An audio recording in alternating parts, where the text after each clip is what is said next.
Nawaitu ta'lu wa ta'lim wa tazakkura wa tazkira wa nafa'a wal intifa' wal ifadah wal istifadah wal hasa ala tamasuki bi kitabillah wa sunnati rasulih wa du'a ila al-huda wa dalalata ala al-khair ibtigha'a wajhillah wa qurbihi wa sawabihi subhanahu wa ta'ala.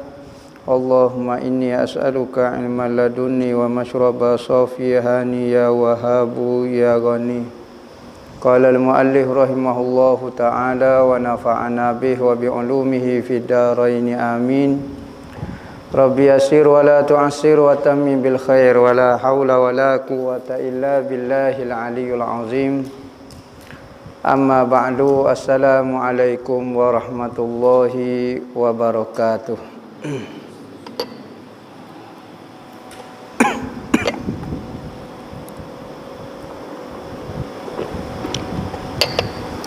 Katanya pengarang rahimahullahu ta'ala wa nafa'ana bih wa bi'ulumihi fid dharain amin. Amma ba'du, hari ni kita nak baca kitab baru ni. Kitab baru nama dia Uqudul Lujain fi bayani huquqiz zawjain. Uqudul Lujain fi bayani huquqiz zawjain. Kitab ni asalnya tulisan Arab, tetapi kita baca hak terjemuh dia nah. Kitab ni sudah diterjemahkan oleh Al-Ustaz Abdul Ghani Jabal Maraki. Orang Jabal Marok, Bukit Marok, Kota Baru, Kelantan. Uqudul Lujain karangan Syekh Nawawi Al-Bantani. Pengarang asal dia nama Syekh Nawawi Al-Bantani, orang Banten. Kitab ni dalam usia dia 120 tahun lebih kurang. Usia dia dalam 120 gitulah lebih kurang. Syekh Nawawi ni lebih kurang itulah 1890 1887 dia meninggal, rasa lebih kurang itulah. Maka dalam 100 120 130 gitulah. Syekh Nawawi Banten, antara orang Melayu kita yang sangat hebat di dalam menulis. Dan karangan-karangan dia hampir menyamai penulisan dia dan gaya bahasa Arab dia sama dengan orang Arab. Antaranya Syekh Mahfuz At-Turmasi, orang Turmasi. Hasyiah Turmasi itu dah.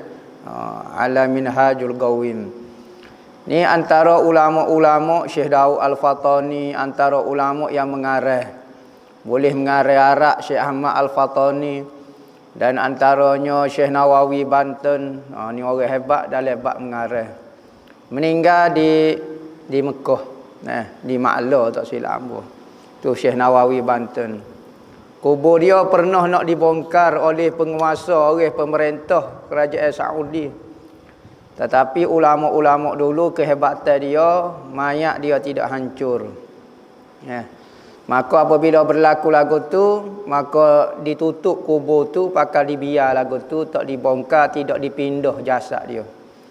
Ramai ulama kita dia meninggal di Mekah, apabila dicek, dibuka semula lepas pada 80 tahun, lepas pada 50 tahun, mayat dia masih lagi utuh lagi, masih molek lagi. Ni antara karamah kemuliaan yang Allah Ta'ala beri kepada seorang ulama. Bukan kata seorang ulama sahaja, orang yang jujur hati dia dengan Allah, Allah Ta'ala akan tidak sia-siakan diri dia, Allah Ta'ala akan muliakan dia. Jadi kita Uqudul Lujain fi bayanil huquqiz zawjain ini, kita bercakap mengenai hak suami isteri. Hak suami isteri. Apa maksud hak? Benda yang kita boleh tuntut tu dipanggil hak. Ni hak saya ni. Awak kena serah lah, ni hak saya, ni milik saya. Maka isteri ada hak yang perlu, yang boleh ia tuntut daripada suami, dan suami ada hak yang dia boleh minta, boleh tuntut daripada isteri. Maka kita ni orang nak nikah boleh belajar, orang nikah dah boleh belajar, orang lepas pada nikah pun nak belajar, tak ada masalah apa. Bukan kata hamba tak nikah lagi, persiapan. Kalau orang nikah dah, boleh baiki. Kita tak tahu hak suami tu gapo dia, hak isteri tu gapo dia. Kerana pernikahan ini merupakan ibadat. Pernikahan ini merupakan ibadat. Sekalipun perkahwinan ini terjalin atas dasar boleh kita kata nafsu lah. Kenapa kita berkahwin dengan seseorang perempuan? Tak ada istilah kata hamba nikah kerana nak suruh dia mesin lada ke, nak suruh basuh baju ke, nak suruh lipat kain. Bukan tu tujuan pernikahan. Tujuan pernikahan adalah persetubuhan. Tak ada orang nikah saja-saja nak temui hamba tidur sore ada atu, takut ku atu lah. Tak. Jadi tujuan utama di dalam perkahwinan adalah setubuh lah. Maka setubuh ini nafsu lah. Nafsu. Tak ada orang bila-bila berzikir kok. Tak ingat apa dah. Nafsu. Tapi nafsu ini boleh jadi ibadat. Bahkan ada khutbah nikah. Katanya dalam khutbah tu kata an-nikahu sunnatul anbiya wa syiarul awliya. Nikah itu merupakan sunnah para nabi-nabi. Yakni cara hidup para nabi-nabi. Nabi-nabi kalau nak kepada perempuan dia akan berkahwin. Benda ini memalukan tak? Benda ini merupakan fitrah bagi laki-laki dan perempuan. Maka perkahwinan ini fitrah dan agama mengajar macam mana kita nak hidup dengan seorang lelaki ataupun dengan seorang perempuan. Maka nikah itu merupakan sunnah perjalanan hidup para nabi-nabi wa syiarul awliya dan lambai para wali-wali. Berarti nabi-nabi pun berkahwin, wali-wali pun berkahwin. Katanya ulama, semua nafsu mengeraskan hati. Nafsu makan, hati jadi keras. Nafsu kuasa, nafsu pangkat, nafsu goni, semua benda itu mengeraskan hati kecuali nafsu nikah. Nafsu untuk berkahwin itu tidak mengeraskan hati. Kerana nabi-nabi pun berkahwin, wali-wali Allah pun berkahwin. Bahkan Nabi kata an-nikahu sunnati. Faman raghiba an sunnati falaisa minni. Nikah itu merupakan cara hidup hamba. Nabi warak setara mana dia pun zuhud setara mana dia berkahwin.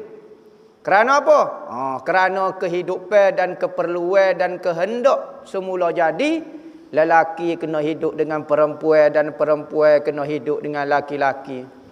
Laki-laki tak boleh sempurna kehidupan dia kecuali dia kena hidup dengan perempuan.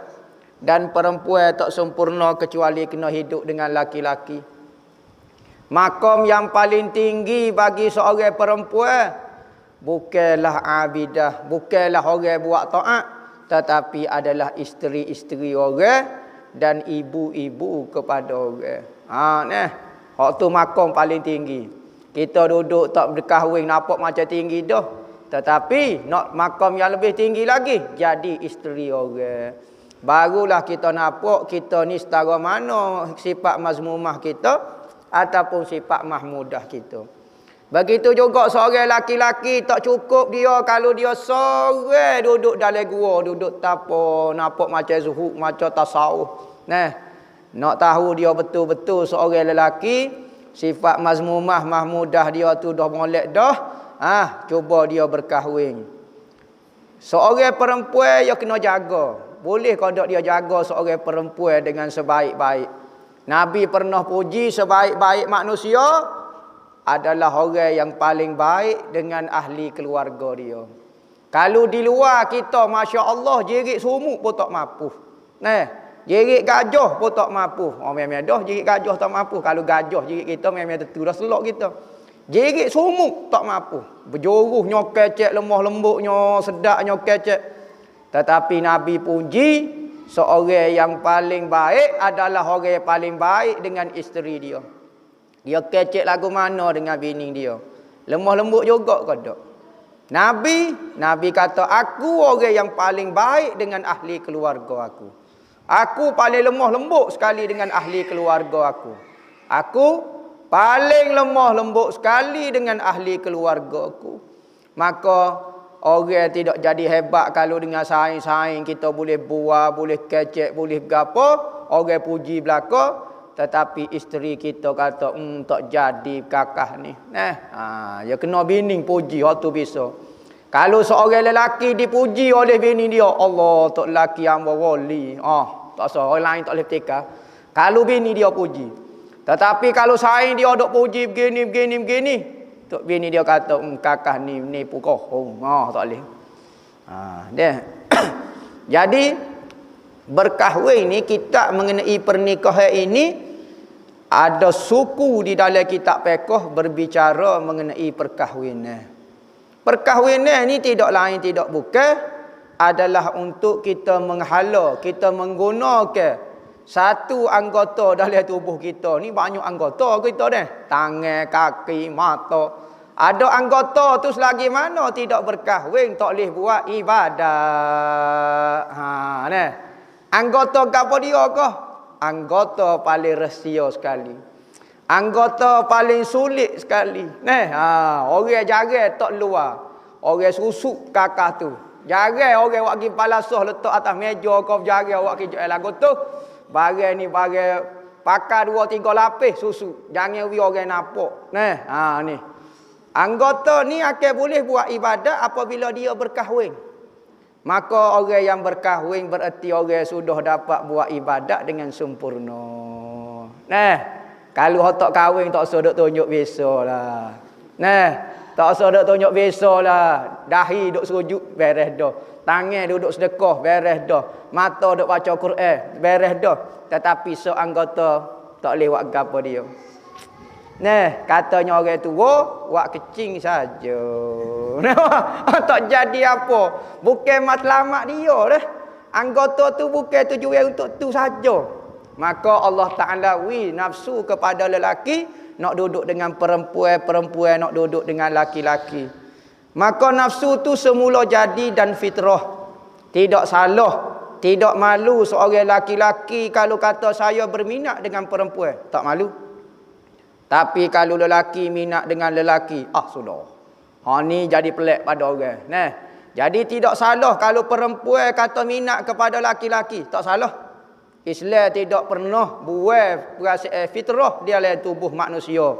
Tidak serupa dengan agama-agama lain. Agama lain nak kaya tasawuf kau lagu mana. Sehingga kalau laki-laki tak sestuh perempuan. Tak sestuh goni, tak sestuh. Semua dunia belaka. Tidakkah dia membuat perasaan fitrah dia? Buat fitrah dia. Mana boleh. Maka agama tidak pernah menolak fitrah.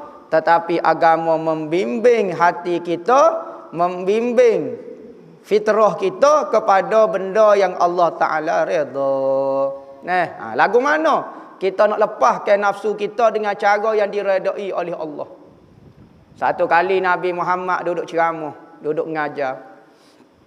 Maka Nabi Muhammad kata, siapa dia yang tidur dengan isteri, bersama dengan isteri, maka akan dapat pahala. Sahabat pun akak tangan selalu, tak puas hati. Akak tangan, ya Rasulullah, hamba nak tanya. Tanya apa dia? Tadi mu kata, ya Rasulullah, tidur dengan isteri ni dapat pahala. Hamba ni masa tidur tak ingat Tuhan dah. Hamba kak.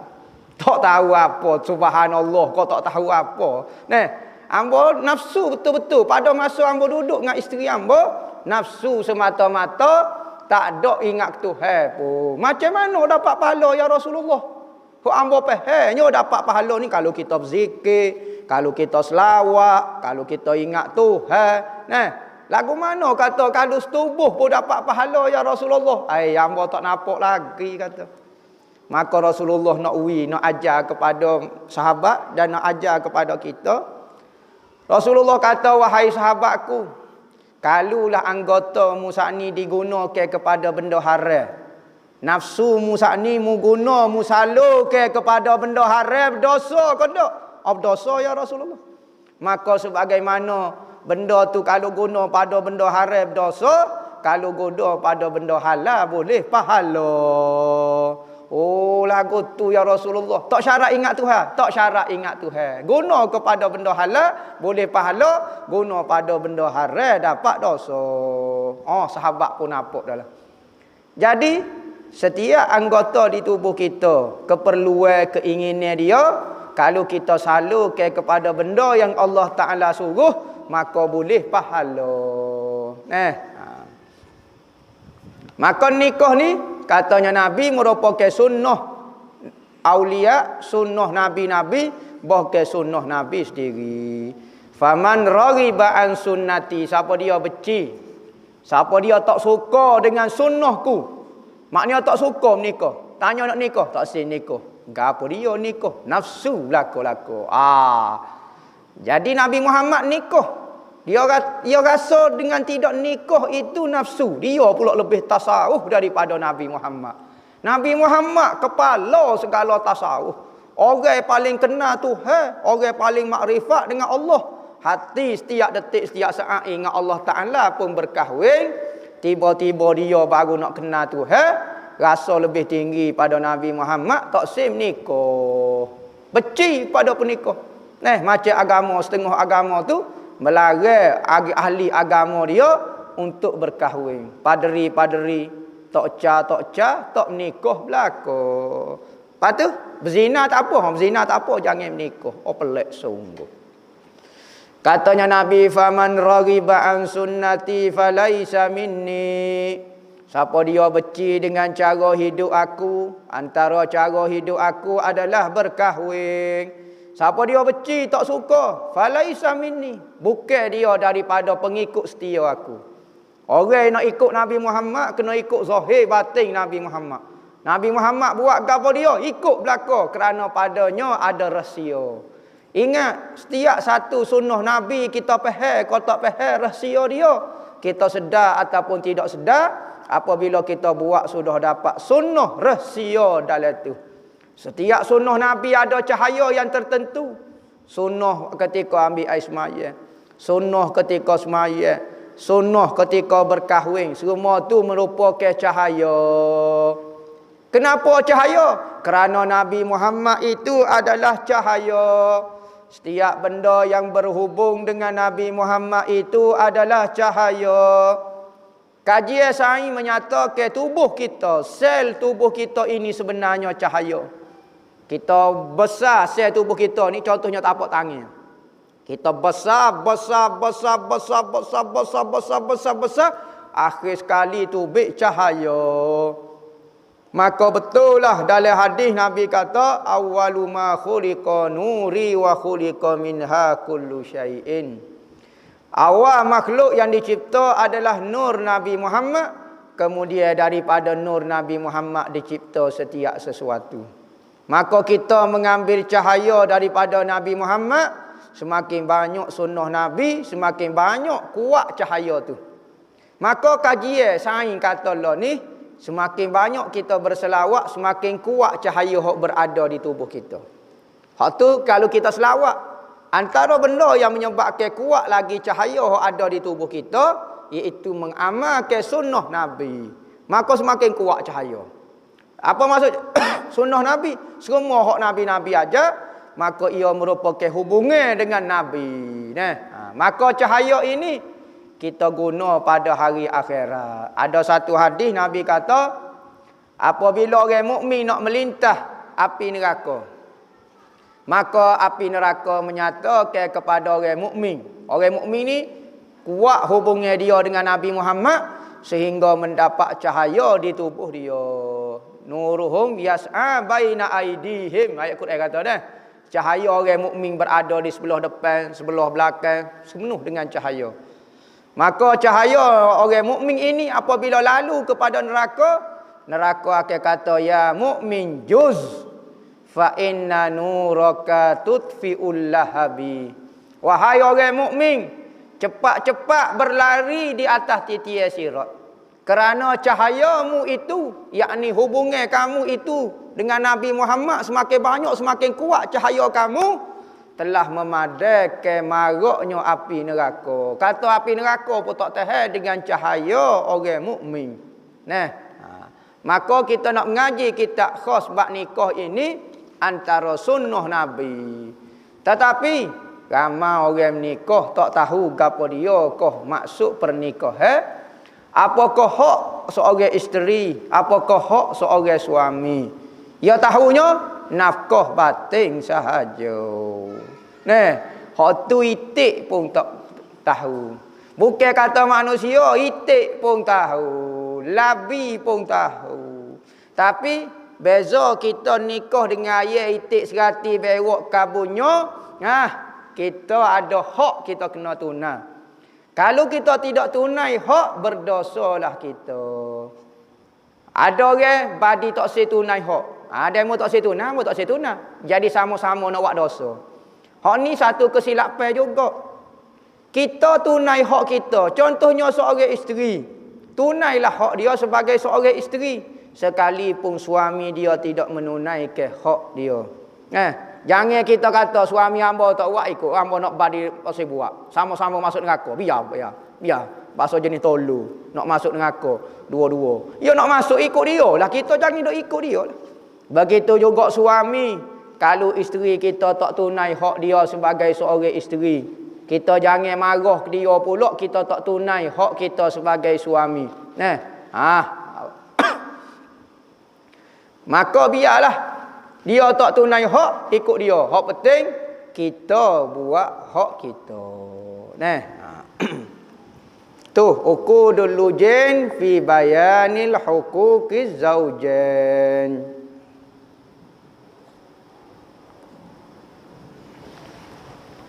Bismillahirrahmanirrahim. Sebelum kita masuk kepada kitab, sebagaimana tradisi kita orang ahlu sunnah wal jamaah, orang mengaji di pondok, kita hadiah ke pahala bacaan Fatihah kita, ayat kursi sekali, qul huwallah 11 kali, selawat 3 kali, dengan niat supaya Allah Ta'ala angkat darjat pengarah ni Syekh Nawawi Banten secara khususnya, dan guru-guru kita bersambung sampai Nabi Muhammad. Kita minta juga supaya Allah Ta'ala buka hati kita supaya dapat memahami ilmu-ilmu orang-orang salah kita, dapat beramal, dapat dibuka hati, dicerahkan hati sebagaimana hati popok dia tu cerah dengan Allah Ta'ala. Dengan niat supaya Allah Ta'ala beri kekuatan kepada kita untuk beramal dengan apa yang kita belajar. Ada orang ni nak belajar semakin lawa. Semakin belajar, semakin lawa. Tak boleh nak ikut. Jadi kita minta supaya Allah Ta'ala bimbing hati kita, sehinggalah hati kita kejak dengan Allah, kejak dengan Nabi Muhammad, dan dapat berhubung dengan Allah dan Nabi Muhammad, dan dapat melihat Allah dan Nabi Muhammad pada hari kiamat. Dan apa yang diniat. Wa ila hadratin Nabi Al-Fatihah. Bismillahirrahmanirrahim.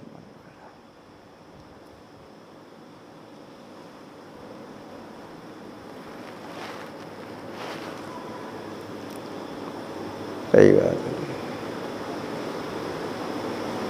Allah.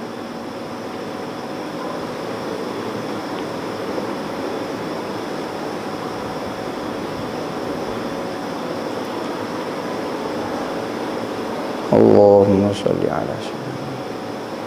Allahumma salli ala sayyidina. Bismillahirrahmanirrahim. Alhamdulillahi rabbil alamin, wassalatu wassalamu ala sayyidina Muhammadin khatamin nabiyyin wal mursalin wa ala alihi wa sahbihi ajma'in, amma ba'du. Dengan nama Allah yang maha pemurah lagi maha penyayang. Maha-maha ni paling lah. paling. Pujian itu bagi Allah Tuhan yang mentadbir sekalian alam. Alam ni bukan ada satu, bukan dua, banyak alam ni. Bahkan disebut di dalam kitab, di arasy Allah Ta'ala itu tergantung 70,000 pelita. Di arasy Allah Ta'ala tergantung 70,000 pelita. Dan alam seisinya ini, langit dan bumi ini berada di salah satu pelita tu sahaja. Hak 70,000, hak 6,000, 60,000, 69,999 lagi tak tahu alam berapa. Hak alam ni langit dan bumi ini berada di salah satu pelita yang tergantung di arasy tu. Hak ni disebut di dalam kitab. Hadis tu tak ada lah, tetapi disebut di dalam kitab. Nak kata keluasannya ilmu pentadbiran Allah Ta'ala ini.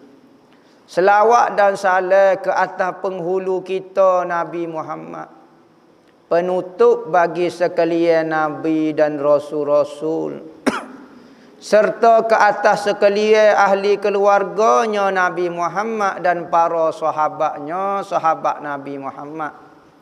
Kita ahli sunnah wal jamaah, kita mulia kedua.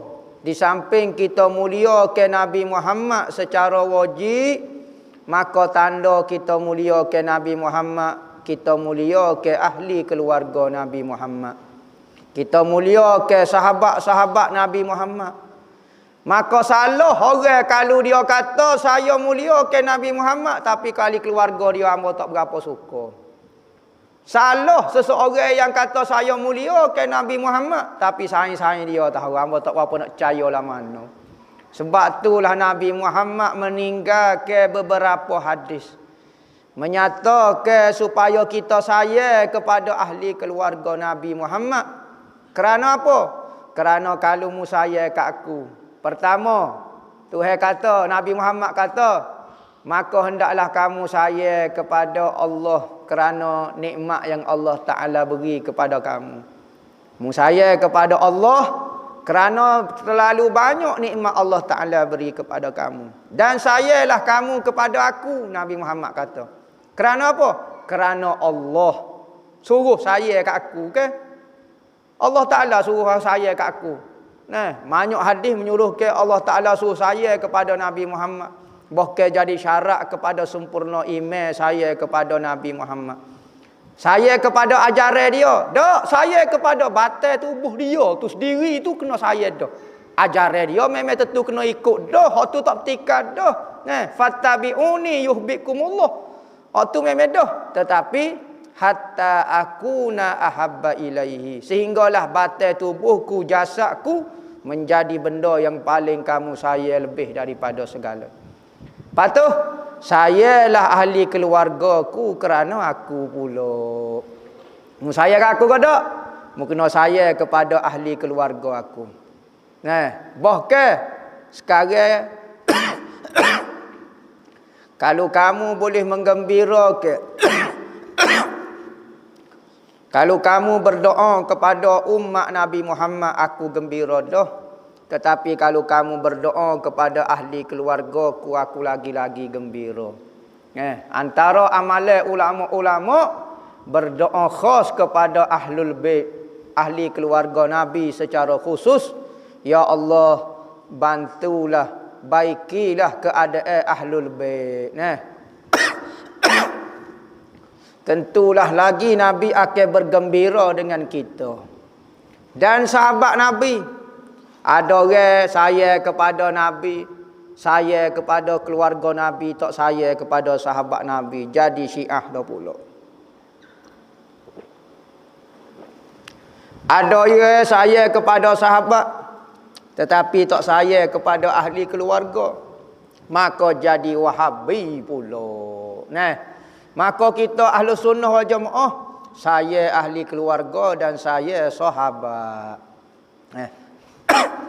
Nabi kata, hei manusia, jangan kamu jadi ke sahabat-sahabatku tempat sasaran caci maki kamu.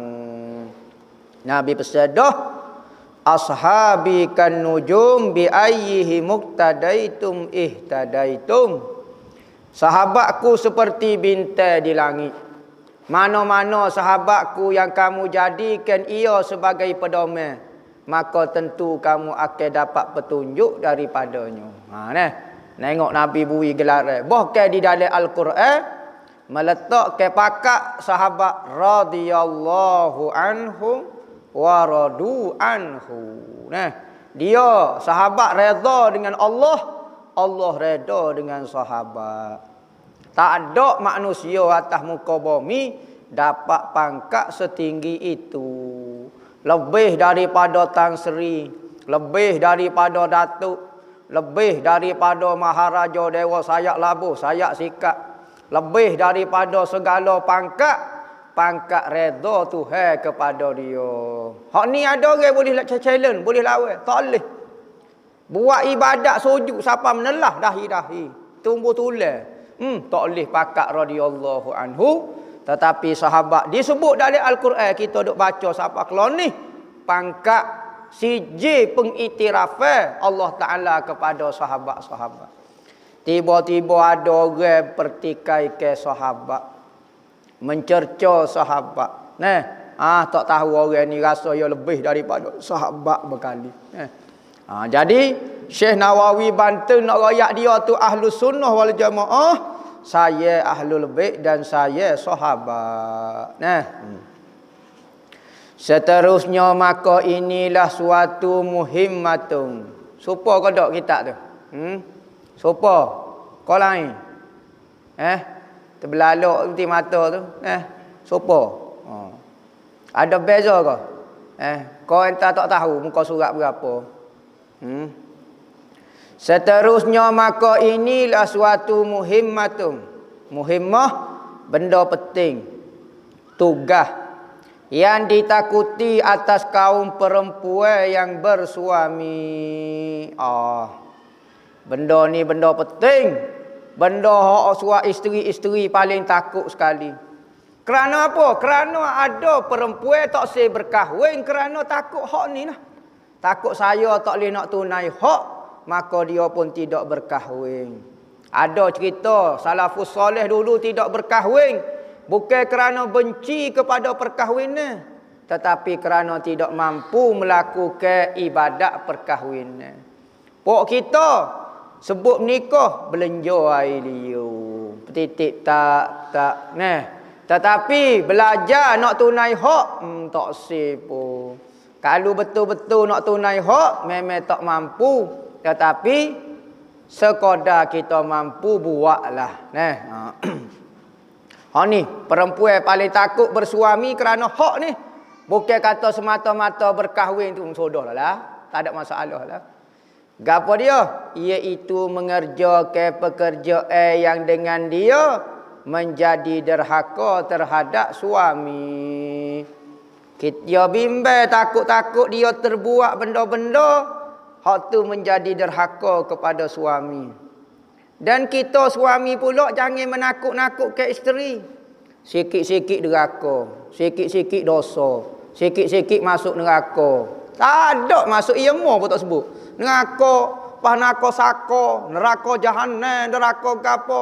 Mudemo ni masuk neraka, kakak wak kijak lagu ni. Neraka apa cirah? Kita takut masuk neraka sekali dengan dia. Kita supaya ahli syurga dah ke? Kalau kita rasa kita pun tidak sempurna, kita pun kurang, jangan minta lebih. Kita sendiri pun tak mampu tunai hak, maka kalau pasangan kita tak boleh tunai hak, maka maafkan dia. Sebagaimana dia maafkan hak dia atas diri kita. Jangan nak minta lebih, ajar bersyukur. Tu. Maka kadang-kadang ia takut buat benda-benda pekerjaan yang apabila buat jadi derhaka. Derhaka ni ada dua martabat. Derhaka ni maknanya berdosa. Seorang isteri dia lawan suami ni ada dua martabat. Pertama martabat tu berdosa saja. Hukum dia berdosa, wajib dia kena taubat, wajib kena minta maaf dengan suami. Dosa saja. Tapi nafkah masih boleh diberi. Wajib atas suami mesti kena beri nafkah lagi. Wajib kena beri makan, wajib kena beri minum, wajib kena beri pakaian, wajib kena beri tempat tinggal. Tetapi perbuatan dia berdosa. Kedua, maksiat ataupun derhaka. Peringkat kedua, peringkat gugur nafkah, dipanggil nusyuz. Nerhaka lagu ni adalah berdosa, menyebabkan dia tidak berhak untuk dapat makanan daripada suami dia. Tak dapat goni, tak dapat makan, minum, pakaian, tempat tinggal, habis tak boleh berlaku nafkah dia. Biasanya makan dengan pakaian. Makan, minum, pakaian. Tempat tinggal ni jangan kita hambat. Nah, mungkin bini kita deraka, tak dengar kata kita ke, tak kita ajak masuk tidur, dia tak si tidur. Pukul 2 malam bunyi, syuh. Bunyi apa dia? Syuh. Duk ambak bini dia, suruh tubik luar. Pergi tidur tanah, tidur sorang, tidur balasuh, tidur rumah tak imam. Nampak tidur balai raya ke. Sebab apa? Tak wajib saya beri tempat tinggal hari ni, awak berderhaka kepada saya. Tak boleh. Tempat tinggal sebab benda ni masalah sikit. Kalau hambak dia, orang tina ni nak jaga aurat dia mana. Dia nak tidur mana. Selok lah. Tidur pula kembali gantung pula. Selok lah. Tidur atas balasuh kak. Mari tahajud tak imam hari tu. Sekali tahajud rumah. Tahajud atas masjid pula. Apa ada orang kena hambak daripada rumah. Mari jadi rajin tiba-tiba tak imam. Selika juga tak imam ni.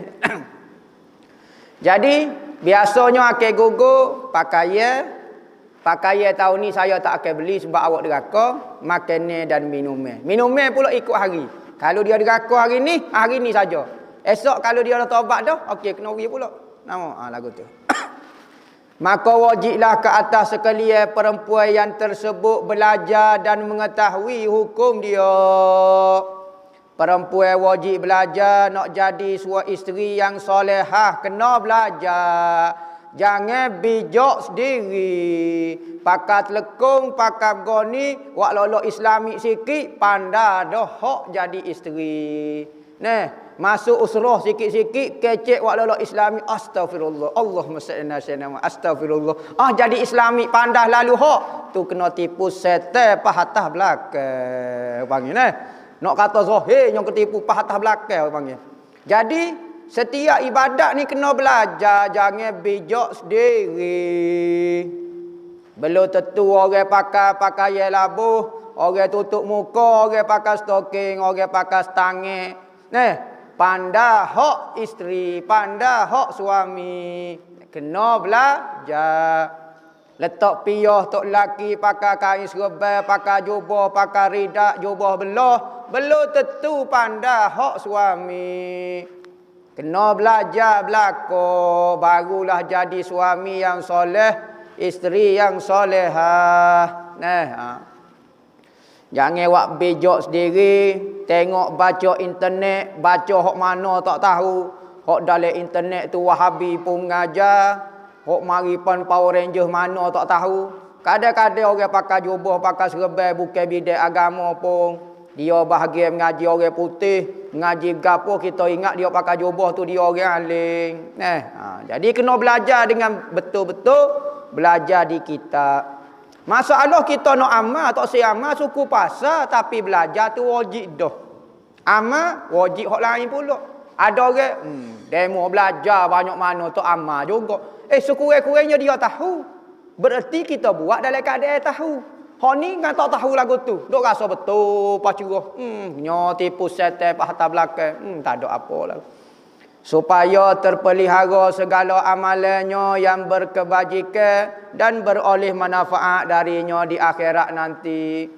Supaya terselamat segala perbuatan dia sebagai isteri ataupun sebagai suami, sepatutnya amalan itu membawa dia kepada syurga. Tetapi habis jadi penuh sebab tak belajar. Dan bagi perempuan yang merdeka menderhakai suaminya di dunia ini, kelaknya akan menanggung beberapa seksa dan azab Allah Ta'ala yang sedang menanti mereka pada hari akhirat. Isteri-isteri yang melawan suami. Orang lain kecek lemah lembut dengan suami kecek kasar. Sebab apa kecek kasar? Sebab suami saya bodoh. Saya mengaji pandai. Saya orang kaya, suami saya orang miskin. Maka kecek buat supaya hamba tok laki dia.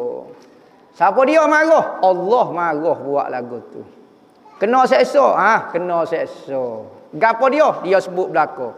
Seksa buat goni kepada suami, kena seksa lagu ni gini. Kita tengok sendirilah. Kalau kita rasa kita tak si kena seksa, jangan buat benda-benda lagu tu. Maka pada hari itu sangatlah menyesal sekali perempuan tersebut. Banyak hak perempuan lah, hak laki-laki pun ada. Jangan jadi ni, kita ni. Jatuh semacam benar. Orang tino semacam kena. Tak, lepas ni kena belaka. Hak jatuh pun kena, hak tino pun kena. Dan pada waktu itu tiada berguna lagi segala sesalnya dan duka citanya seperti firman Allah Ta'ala. Apabila hari kiamat rasa menyesal dah nak taat kepada suami, tak ada faedah dah. Apa? Ayat Quran kata yauma la yanfa'u malun wala banun. Pada hari kiamat itu harta dan anak-anak tiada lagi memberi manfaat kepada orang yang berdosa. Apa yang ada hanyalah sesal dan duka cita. Harta banyak. Saya founder ni gapo dia tak apa nama Rima tak tahu. Pakai gelemah besar setara mana pun harta pengikut pekerja saya ada 8,000 orang. Saya ni CEO syarikat kau gapo, tetapi deraka kepada suami menyesal tak sudah. Fasa pertama antara dosa besar. Ni. Mula kena belajar ni. Biar kita perhati. Jangan duk perhati orang. Nama kem mengaji kita ni. Jodoh. Sebelah rumah hamba perangai lagu ni. Dia tak nampak. Dia duk nampak dia tu wali kutuk semacam. Sayang hamba pernah dengar dia duk buat lagu ni. Kakak ni tengok akhirat. Dia kecil lebih kurang petudor juga. Jadi tak suruh tengok orang, tengok kita. Soalan boleh kau niat iktikaf sewaktu solat? Boleh. Tetapi jangan bunyi di mulut. Nama kita tengok semaya Allahu Akbar saja aku semaya pada zuhur. Tengok nak baca bismillahirrahmanirrahim. Teringat tak iktikaf lagi. Hamba nak iktikaf atas masjid kerana Allah Ta'ala. Bunyi di speaker. Seorang Melayu dah pula. Batas semaya. Jadi niat iktikaf boleh. Niat dari hati saja. Telitah hamba nak iktikaf atas masjid ni kerana Allah Ta'ala. Telitah. Niat dari hati sahaja. Jangan berlafaz di mulut. Hukum dia sah iktikaf itu. Sekalipun dalam sembahyang. Kedua, Ustaz tak sini waktu bik kau buku ijazah amalan kau gapo dia. Kitab-kitab amalan ni terlalu banyak dikarang oleh ulama-ulama dulu. Ulama dulu mengeluarkan amalan-amalan dia dalam bentuk buku. Nak kata banyak tak banyak amalan dia, kadang-kadang tebal ni amalan dia. Padahal dia beramal, hamba malah. Hamba rasa malu nak waktu bik buku ijazah amalan sebab hamba tak ada amalan. Buat saja ya. Jadi buku tu tebal tapi beramal tu dok. Jadi hamba rasalah cukup dengan buku-buku ijazah amalan-amalan wirid-wirid, doa-doa yang hebat-hebat oleh ulama-ulama dulu. Kita baca waktu dululah, kita peridu waktu dulu. Dan amalan pok kita pun amalan petik daripada kitab-kitab pok dia juga. Tengoklah kalau ada rezeki, ada izin, tengoklah kalau hamba nak waktu bik kau tu suku pasar pula. Mohon ijazah amalan jaluk dan kaifiatnya. Jangan. Ni saya tok bomo saja ni. Ada amalan saya boleh ijazah secara umum, ada amalan mesti diberi secara khas. Tak boleh ijazah dalam internet lagu tu kerana dia bukan benda main-main. Benda ni betul-betul. Nampak bukan benda main-main ni. Antaranya ijazah amalan jaluk dan kaifiat dia. Maka hamba tak boleh ijazah sini, nak mari kena temu hamba bawa pitih banyak, bawa pisang, bawa ayam, bawa gambing, bawa gapo, biar nampak benda tu mahal. Sebab apa ulama-ulama dulu kalau nak amalan-amalan dia minta benda daripada orang. Minta kambing, minta pisang, minta gula. Imam Haddad kata, ni Imamul Haddad kata. Dia kata ahli dunia mari nak cari kita. Ahli dunia mari bertemu kita, ambil benda yang paling bernilai di diri kita. Apa dia? Masa kita. Masa kita adalah benda yang paling bernilai bagi orang-orang beramal. Masa dia nak beramal, masa apa, tiba-tiba kahwin ni mari ambil masa dia. Kita pun beri benda yang paling bernilai diri kita kepada dia. Maka kita minta bayar dengan benda yang paling bernilai dengan diri dia. Apa dia? Harta. Ndai mana? Masa hamba? Tak ada. Masa ni benda paling bernilai bagi orang-orang alim, bagi orang akhirat, masa. Maka mesti dibayar dengan benda yang paling bernilai di sisi demo, kambing ko, ayam ko, pisau ko, lagu tu. Maka orang dulu nak minta amalan wak mari benda. Tu sahaja nak ajar manusia, nak ambil bagi orang kena pandai nilai. Kalau kita peri-peri, dia nampak tak ada nilai. Bapa mah tu rasa mahal kerana orang pitih banyak. Kalulah mah tu orang bagi percuma, nescaya nilai emas itu nampak murah. Bapa mah tu nampak nilai value tinggi kalau jumpa orang susu kerana dia harga mahal. Orang nak ambil kena pitih banyak. Tapi kalau percuma, masuk pondok mah boleh pak goni. Mah. Pakai sepak gitu atau huk gitu. Tasawuf tinggi laju. Tapi mah kerana dibayar, dibalas dengan benda yang mahal. Lagu tu lah. Jadi amalan jaluk ni hamba tak boleh nak wi dah, tak boleh nak wi. Apa hukum kita niat nak lewat ke solat tapi tertidur? Tak apa. Lewat ke sembahyang, hukum dia tidak ada dosa apa. Yang penting sembahyang dalam waktu. Tu pendapat muktamad. Dalam mazhab kita kalau nak lewat ke sembahyang tak perlu niat. Berarti kita tak apalah sembahyang lepas pada ni. Tak perlu niat kata nak azan sungguh-sungguh hamba nak sembahyang lepas ni, tak apa. Opting sembahyang dalam waktu. Sekalipun tidak dapat kelebihan fadilat sembahyang di awal waktu tapi tak berdosa. Kaedah dia setiap benda yang tidak berdosa tidak ditekan oleh syarak. Maka kabar-kabar tertidur dah pula. Dosa ke tak? Dah nama tertidur. Lainlah menidur. Menidur ke diri dia. Kalau tertidur, tengah duduk baca wirid molek-molek, buat tidur tak ada gapo dah. Tengah duduk ngaji, tengah duduk menulis, kabar-kabar selok, teleping apa semua bersembah pecah meja-meja. Nak kata gua nak tertidur, tak berdosa lah tertidur. Tapi kena qada lah pada bangun tu. Boleh kada isteri menolak ajak ke suami untuk solat berjemaah? Adakah tugas isteri berjemaah dengan suami? Bukan tugas saya. Kita akan ngaji lepas ni, apa dia ke tugas seorang isteri berjemaah dengan suami? Tak. Tapi kalau suami ajak, maka jadi wajib atas isteri berjemaah. Kerana taat kepada suami. Asalnya setiap bukan tugas dia, kalau suami tak suruh apa dia, maka tak wajib buat. Basuh pinggir, wajib ke tak? Tak wajib. Lipat baju, tak wajib sebab bukan tugas saya. Tetapi apabila suami kata, lipat baju boleh tak? Wajib kena lipat baju. Basuh pinggir, wajib kena basuh pinggir. Bukan atas dasar benda tu tugas dia, tetapi taat kepada suami. Suami ajak maya jemaah, dia pun tolak, apa hukum dia? Berdosa kerana permintaan suami berjemaah. Sekalipun kata bukan tugas hamba. Tugas hamba dalam bilik tidur. Yang misal contohnya, maya berjemaah pun hamba mengatik pun hamba, wali hamba kena ikut suami atas nama perintah. Jika seorang itu beramal apa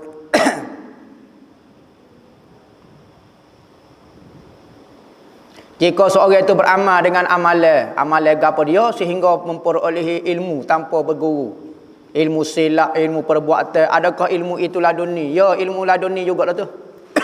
Ilmu tanpa guru itu ilmu laduni. Tetapi laduni daripada mana? Laduni daripada Tuhan ke? Daripada ilham syaitan ke? Daripada jin ke gapo dia? Tu suku pasah pula. Maksud ilmu laduni ni ilmu yang membawa kita kepada Tuhan.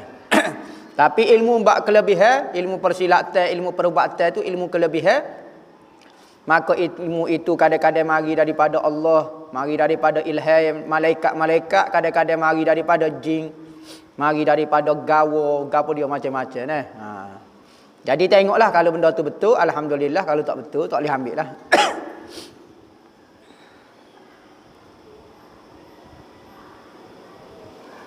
Dia kata takbiratul ula cara paling molek lepas pada bar ke lepas pada Allah.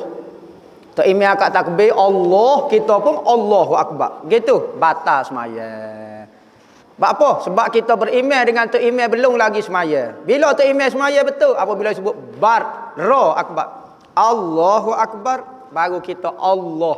Nah, jangan tok imam baru Allah, kita Allah dah batal sembahyang. Kena lepas pada bar baru sah.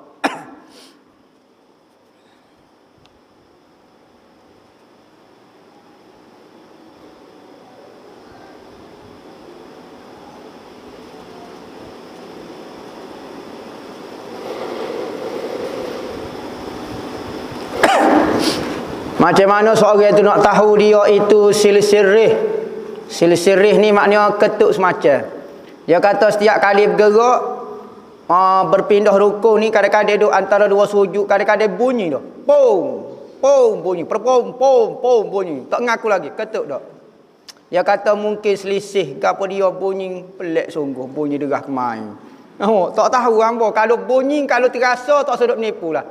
Nabi Muhammad kata, apabila mung dalam semaya terasa macam keluar angin, jangan tubik lagi. Rasa macam keluar sesuatu daripada jalan belakang kita punggung ni, jangan. Kecuali kamu rasa dua, sama ada bunyi. Bom. Nampak? Senyap. Oh, kau terus macu, wak lelok tengok cicak, wak lelok gapo, muka biru dah separuh. Nampak? Hak tu tak sedut nipu, tentu dah batal. Tak bau pun, tak bau lagu mana, bunyi pom, cabut tiap-tiap masjid apa semua, tu batal.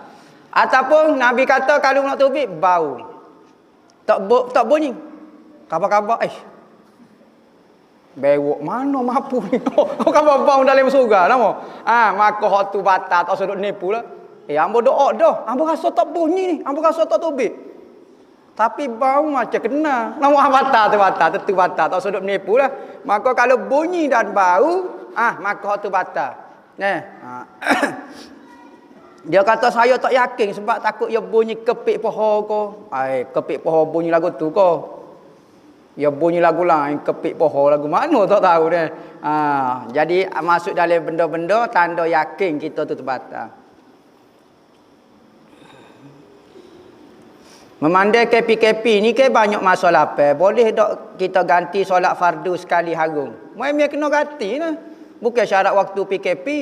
Memang kena ganti lah. Waktu bukan PKP pun wajib kena ganti sembahyang. Lebih-lebih lagi sembahyang yang kita tinggal dengan sengaja pada zaman muda. Dosa tu tak putus lagi selagi mana kita tidak qada sembahyang tu. Wajib atas manusia menghilangkan dosa maksiat tinggal sembahyang tu dengan cara qada ke sembahyang tu. Boleh kau dak bagi tempat-tempat untuk belajar tasawuf, untuk membetulkan hati.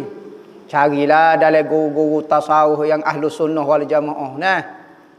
Belajar dengan dia insya-Allah lah untuk betul hati. Gilah tengok dalam internet, jumpa cari insya-Allah. Siapa dia yang hati dia nak cari sungguh seorang yang membimbing hati dia, nescaya Tuhan akan beri kepada dia guru yang membimbing. Tapi kalau dalam hati kita tak sih, maka Tuhan tak akan beri. Kerana seorang guru mursyid ni adalah rahsia, benda yang bernilai. Maka rahsia ni bagi orang yang hati dia betul-betul nak cari akan jumpa. Kalau orang tak sih cari tak jumpa lah. Insya-Allah lah jumpa tu.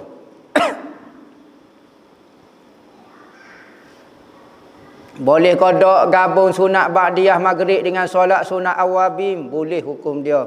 Lepas sunat ba'diyah dan solat sunat awabim. Awabim ni dia antara maghrib dengan isya. Saja aku semaya sunat ba'diyah maghrib dan awabim 2 rakaat kerana Allah Taala.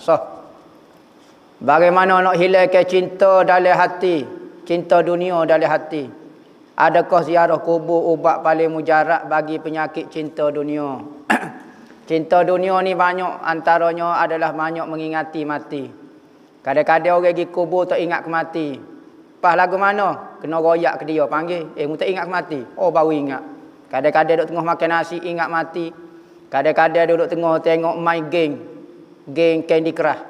Nampak? Coklat kerah dia panggil. Candy Crush. Kabar-kabar tengok kena tembok teringat ke mati.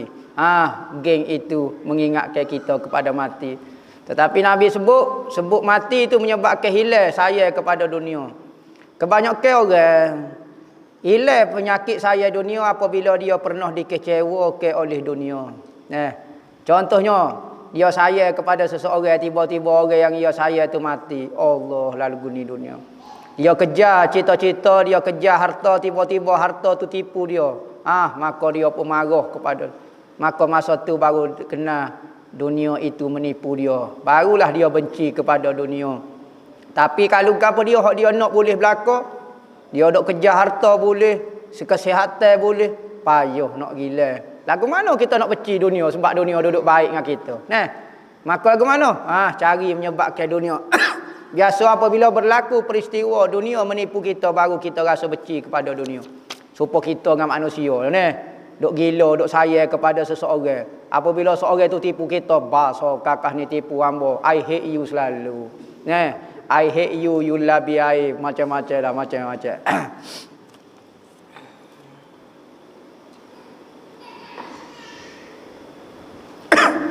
Saya nak puasa sunat tapi terlupa bersahur. Kok mana afdal? Nak puasa kau tak si puasa? Nak buka dah tu. Nak buka dah tu kalau tanya lagu tu. Boleh puasa, afdal puasa lah. Cuma sahur tu tidak jadi syarat dia untuk puasa sunat. Lagu tu. Puasa lah moleknya.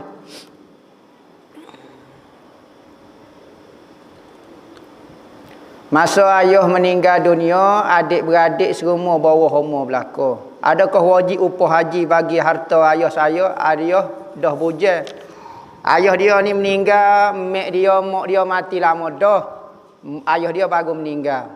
Ayah dia tengok, wajib kodok kita buat haji kepada ayah kita. Tengok ketika ayah kita hidup, dia ni orang wajib haji kodok.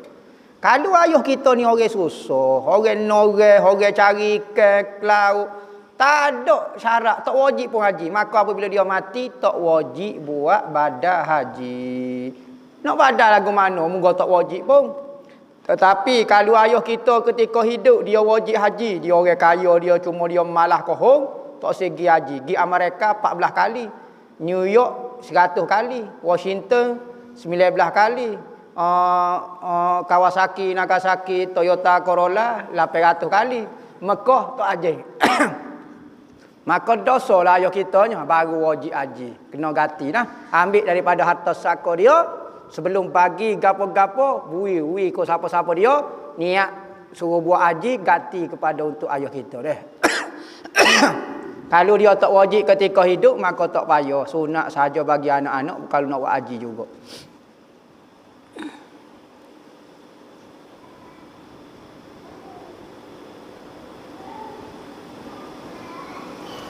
Adakah isteri yang bekerja ini kurang reda Allah walaupun suami sudah reda dan ikhlas ke hati pergi? Lagi-lagi isteri seorang pelaut kerja di kapal offshore. Maknanya bini dia ni kapten kapal ko, kerja kapal garai ko, kerja cuci kapal ko, jual kapal, duduk di dalam kapal semacam. Maka suami dia reda dah. Kurang ko dak pahalanya. Tak apalah. Ya, isteri ni bergantung dengan keredaan suami. Katanya hadis Nabi kata jika mati seorang perempuan, sedekah suami dia reda kepada dia. Allah bini hamba nak cari mana lah hak ni. Hak ni seorang yang muka lagu ni. Hak lain tu ramai muka lain lah. Jadi lagu mana? Hukum dia kalau suami reda, maka katanya Nabi perempuan tu akan masuk syurga. Dia nak pilih syurga mana boleh. Hak penting reda suami. Maka Tuhan reda kalau suami dia reda. Kalau suami dia tak reda, sekalipun dia nampak baik, rajin semaya, rajin puasa, baik dengan Tuhan, tapi suami dia tidak reda, tak ada maksud gapo-gapo. Hukum baca kunut nazilah ketika solat, hukum dia sunat hay'ah. Lebih-lebih lagi ketika bala berlaku. Umat Islam lah ni kau gapo dia? Sunatlah pada semua sembahyang fardu. Subuh, zuhur, asar, maghrib, isya baca kunut semacam nazilah. Boleh kau berzikir sambil baca Al-Quran? Baca Al-Quran sambil berzikir kau? Berzikir sambil baca Al-Quran ni? Mana so? Ya baca Quran. Bismillahirrahmanirrahim. Subhanallah walhamdulillah.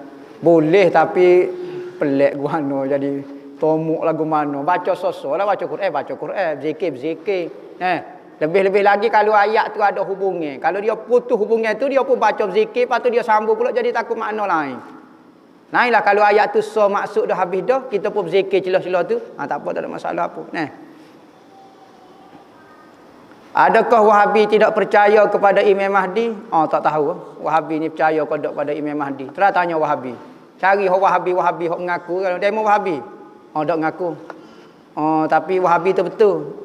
Lepas tu berapa hamba kata ke Wahabi demo serah? Tak tahu. Saya serah-serah. Berat demo lah. Wahabi dah tu.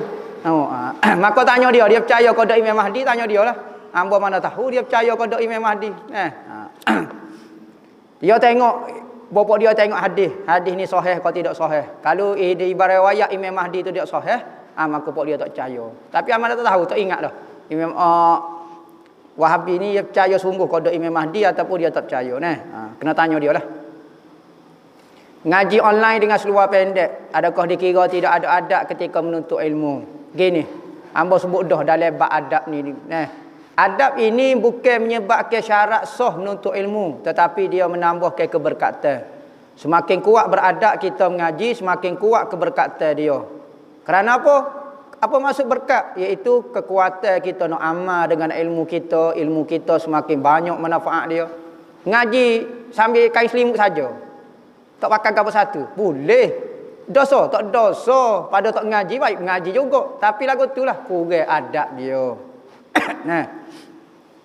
Kalau boleh jangan pakai seluar pendek lah. Seluar pendek dalam kain tak apa. Jangan pakai seluar pendek saja. Ni ada orang tu ngaji Quran. Pakai apa dia? Cepat-cepat kan? Dia saut seluar dalam atas kepala dia. Nak tutup aurat atas kepala dengan seluar dalam, pelik jadi mengaruk jadi ni.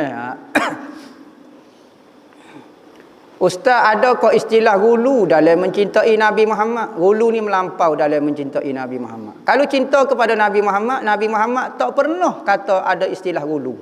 Musaya kepada aku, bahkan aku yang paling kamu kena gulu sekali dalam cinta. Kamu paling melampau sangat dalam cinta kepada aku. Hatta aku nak ahabba. Ahabba ni isim tafdhil. Apa maksud isim tafdhil? Paling disayangi. Dia kata tak boleh gulu. Kalau kadang-kadang gulu-gulu ke nampak macam sembuh Nabi. Tak. Selagi mana benda itu cinta, maka dia bukan sembuh. Kena faham. Sembuh dengan cinta. Lain. Jangan siapa perikat menyembah Nabi. Hak tu sembuh.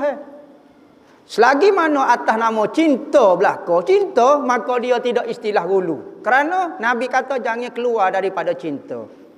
Membuatlah tinggi setara mana, tapi cinta tak apa. Jangan sembah.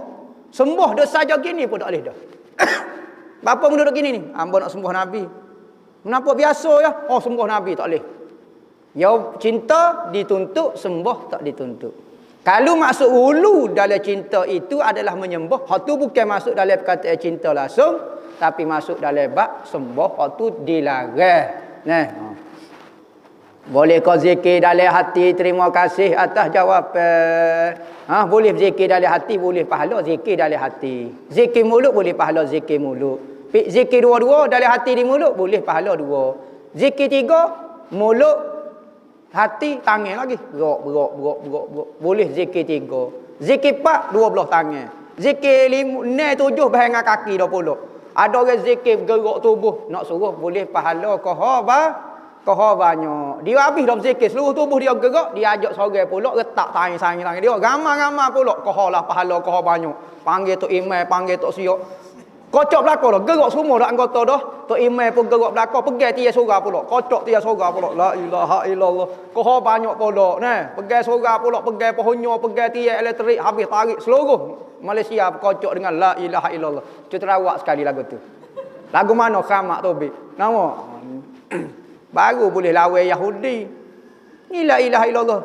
Hati tak kocok. Ni biar kocok habis seluruh dunia. Sekali kita sebut la ilaha illallah gedum. Kocok habis. Elektrik apa semua habis. Penuh habis. Beki habis orang. Mohon ijazah membersihkan hati dengan cara untuk hilangkan rasa ujub dalam diri. Kita sebut dah. Nak bersih hati ni ingat Allah Ta'ala. Latihlah. nak suruh ingat Tuhan, antaranya adalah banyak sebut nama dia. Sebut nama Allah, Allah gitu. Sebut nama Allah, Allah, Allah, Allah, Allah. Ikutlah. Biar ingat semacam Tuhan, insya-Allah penyakit mazmumah dalam hati tak akan wujud riak kau wujud ada. Bagaimana hal berkenaan air wadi? Air wadi ni adalah air warna putih. Ni warna kertas ni putih gini. Dia akan keluar daripada saluran depan lelaki apabila kita buat kerja berat. Kita buat kerja berat kau gapo dia kita nebal kau gapo dia buat kerja kau gapo. Apabila nak kecing tu tubik macam benda berketul gitu warna putih, maka tu air wadi. Air wadi ni hukum dia najis. Kena diseluar wajib basuh. Apakah orang Islam tidak mempedulikan langsung nasib orang Islam yang Nabi kata laisa minna man lam yahtam bukan daripada golongan kami orang yang tidak cara urusan umat, urusan saudara dia. Maksud lagu mana? Yang sempurna. Dia masih lagi Islam tetapi Islam dia tidaklah sehebat seorang Islam yang begitu cakna, begitu rasa sedih dengan penderitaan saudara dia. Beza ke tak? Beza. Tetapi bukan jadi kafir lagi. Tetapi Islam dia tidak sempurna. Mohon pandangan dalam Islam mengenai rezeki dan jodoh. Adakah telah ditetapkan? Adakah jika berusaha rezeki dan jodoh tetap atau perlu dicari? Gini. Rezeki, jodoh, semua benda sudah Allah Ta'ala tetapkan. Bukan rezeki jodoh saja. Sebagaimana kita tahu hari ini kita makan nasi lauk ayam lauk ikan sudah ditetapkan, tetapi kita masih lagi cari rezeki. Rezeki nasi lauk ayam pandai pula pilih. Maka begitu juga jodoh dan rezeki mesti kena pergi cari, pergi pilih. Masalah berlaku tak berlaku tu suku pasal. Tetapi apa yang kita usahakan itu sudah takdir dah. Apa kelebihan selawat tafrijiyah? Banyaklah kelebihan dia yang ulama sebut berdasarkan pengalaman-pengalaman ulama. Tafrijiyah ni kadang-kadang orang buat bomo, buat gapo, buat air tawar, selawat tafrijiyah. Amal sebanyak 4,444 kali dalam masa 8 hari bermula daripada hari Ahad. Ahad Isnin Selasa Rabu Khamis Jumaat 1 Ahad semula. Dalam masa 8 hari itu perhabis 4,444 kali selawat tafrijiyah. Barulah selawat tafrijiyah tu boleh kita guna wak bomo, wak air tawar, wak gapo dia. Anak ijazah ke. Ustaz, apa jenis sihir di dunia moden ini? Banyak sihir dia. Antara lah ni banyak sihir dia. Misalnya orang lari laju, pong kena tembok 300 riyal. Nampak kabar-kabar tu bit 300 riyal. Jadi sihir ni banyak. Zaman moden ni macam-macam berlaku sihir. Antaranya manusia jadi gila kepada dunia, minat handset. Kena sihir berlaku dah tu. Handset hilang, tak boleh buat kerja. Bangun tu pergi handset dah. Macam handset tu nyawa dia. Handset hilang, klik elok. 13 kali dah, kena semula. Dia panggil kena sihir di handset. Sedar tak sedar, sihir tu berlaku. Macam-macam lah zaman moden ni. Sihir, jin-jin, setan masih ada lagi. Kerana Dajjal ni akan bawa sihir. Benda yang pelik. Dia belah manusia boleh hidup semula, orang mati boleh hidup semula. Ya buat gini air hujan boleh turun. Tidak kau guna sihir. Bukan keramat lagu tu.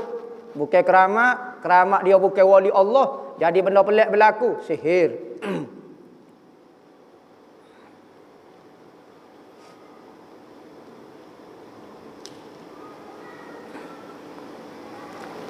Suami isteri ni minat baca surah Al-Mulk dengan sejadah amalan dia. Tiba-tiba ada satu hari tok lelaki kata tumbuk sambal lada.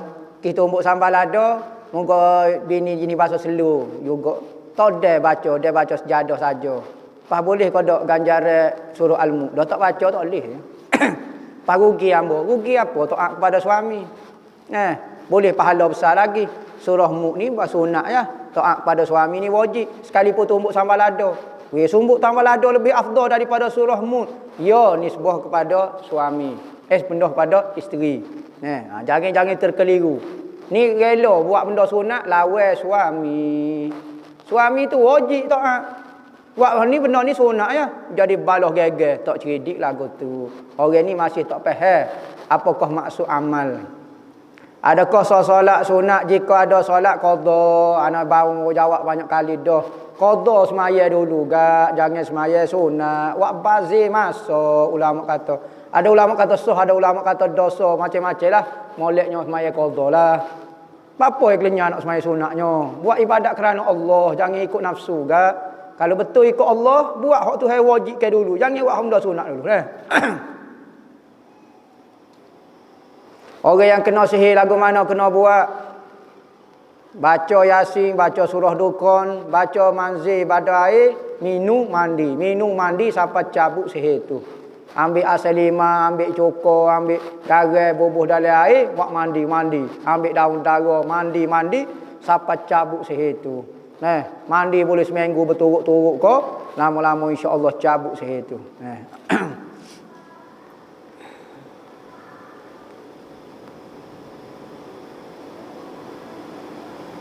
Lagu mana hamba nak mula nak jadi hamba Allah Ta'ala yang jujur dan ikhlas, kena belajar dah. Mari hadir majlis ilmu, tengok panduan, cari orang-orang yang boleh bimbing hati kita menuju Allah. Lah ni macam-macam ustaz, macam-macam jenis manusia ada nak bimbing jadi orang alim, ada nak jadi tok pekoh, ada nak jadi gapo. Maka kalau nak jadi hamba Tuhan, cari ustaz-ustaz, tok guru hok mengajar kita jadi hamba Tuhan sungguh.